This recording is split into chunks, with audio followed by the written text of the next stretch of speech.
All right, welcome to Soul Talk with Sonya. This is going from singleness to marriage, part three. So I have a special guest, my husband, Lamont. Hey, everybody.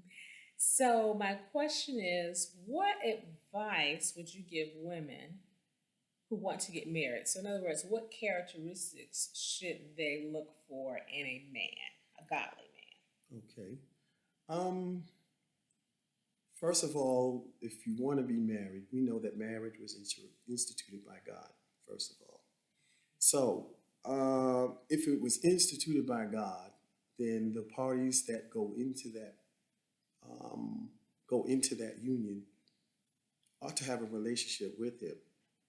Otherwise, it doesn't work. So, ladies, the first thing you want to do is ask yourself, what's my relationship with God like? And go from there. Start with you. Don't start with the man, because that really is like putting the cart before the horse. And if you know that and understand that, you know how marriage came about and so forth, and who it's instituted by. Now, why not go start with the person, the one that started it all, the one that understands it all and understands and knows how it's supposed to go. Start there first and then work your way out. Start with you and work your way out. So it starts with you preparing yourself to be a wife, understanding what it is to be a wife. Now, um, be that as it is, a lot of women aren't growing up learning to know what it is to be a wife these days. So, what was your upbringing like? What was your relationship with your mom? Was your mom around? What did you learn from her in terms of how to relate to a man, how to be married to a man if your dad was in the home with you? So all of these things, you start with take stock with. Basically, what I'm saying is take stock of what it is that what your experiences were growing up first. If your parents were together, mom and dad were in the house, you kind of know what it is, what a marriage looks like. Now, in terms of what their relationship was, the health of that relationship, you kind of get an idea too. And from that, you just go from there. But I would just get in God's face and learn from Scripture what it is to be a husband, what a husband is supposed to do, what a wife is supposed to do, and what it takes to be a wife first. Once you know what it is to be a wife, what it's supposed to be, what a wife looks like, and what it's supposed to be, then you can start looking or waiting for a husband.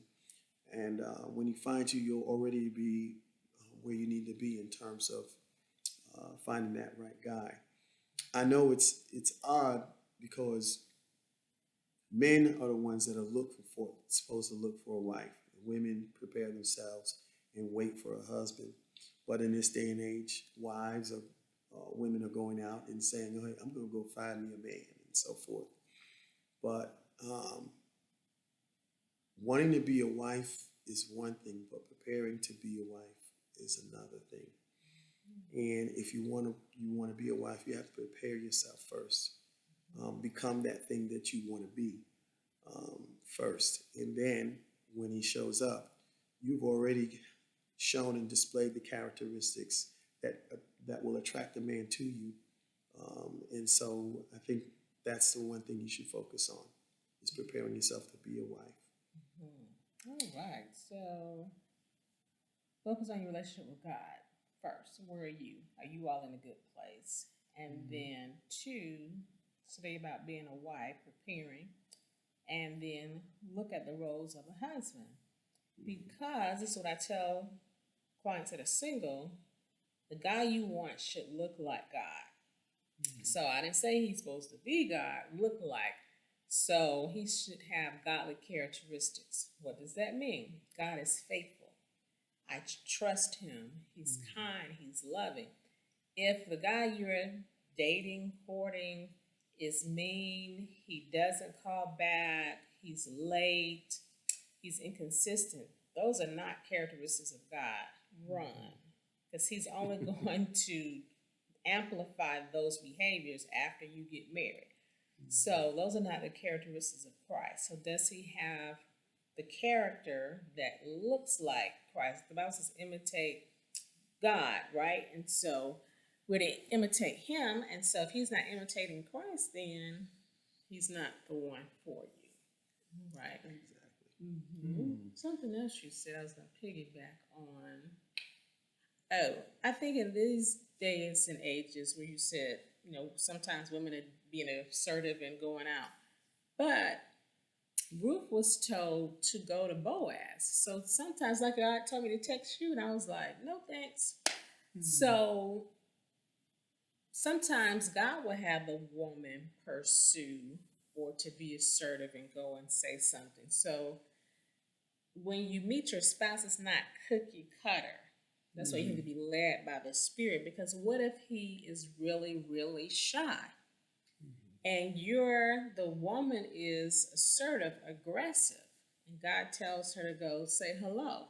Well, I don't think there's anything wrong with that. So we can't be in a box, right? Because God is not in a box. So I think we have to be open to the process. And so I did not want to text you. I was like mad at you, so I wasn't thinking about that. But that's where that's where your relationship with God comes in, because even though you have to trust and rely on, and you have to trust God and allow Him to prepare that man for you.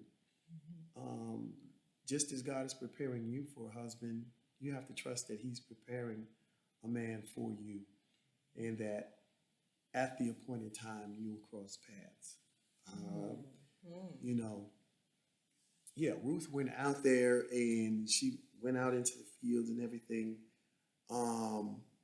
But she had to be in his presence. She had to get out there, and he had to see her. She had to put herself in a place where he could see her in order for him to respond and do what he did. So you're preparing yourself when that time comes, or when God knows that, okay, she's ready. He'll send you places, or he'll have you go places where, so that man can discover you.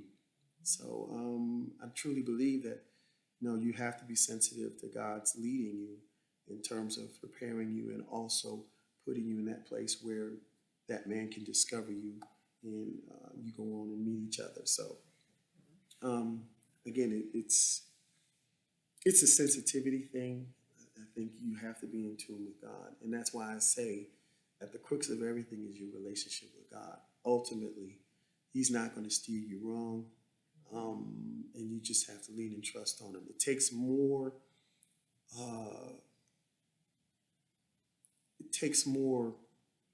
what's the word I'm looking for? I would say grit, if you will. To trust Him, because we're human and we don't know what's going on, and we have no idea how things are going to come together. But again, with man, things are impossible. With God, all things are possible. So I think everything is predicated on your trusting God and believing that, once you've set your mind to finding a spouse, that it'll happen for you. All right. Thank you so much for joining us today. And we hope you tune in to part 4, Soul Talk of Science. See you next time.